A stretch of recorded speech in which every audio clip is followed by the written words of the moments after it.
অবরুদ্ধ গাজা উপত্যকার রাফা শহরের পূর্বাঞ্চলে বৃহস্পতিবার রাতভর বিরামহীন গোলাবর্ষণ করেছে ইসরায়েল। আরও বড় ধরনের হামলা চালাতে সীমান্তে বিপুল সংখ্যক ট্যাঙ্কসহ যুদ্ধ সরঞ্জাম ও সেনা জড়ো করছে তেল আবিব। ফিলিস্তিনি শরণার্থী বিষয়ক জাতিসংঘের সংস্থা UNRWA জানিয়েছে, গত ২৪ ঘণ্টায় রাফায় যে পরিমাণ বিমান হামলা চালিয়েছে ইসরায়েলি বাহিনী তা ওই এলাকায় গত ২ সপ্তাহে চালানো হামলার সমান।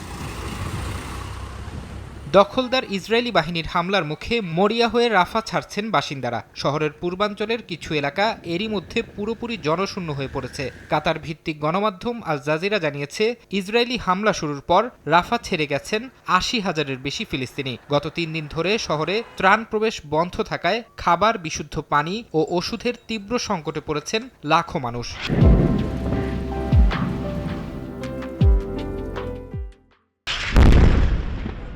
রাফায় দখলদার বাহিনীর বিরুদ্ধে তীব্র প্রতিরোধ গড়ে তুলেছে ফিলিস্তিনের স্বাধীনতাকামী সংগঠন হামাস। ইসরায়েলি সেনাদের লক্ষ্য করে রকেট আর মর্টার ছুটছে তারা। গোপনে হামলা চালাচ্ছে শহরের কেন্দ্রের দিকে এগিয়ে আসা ট্যাঙ্ক ও সাজোয়াজান লক্ষ্য করে।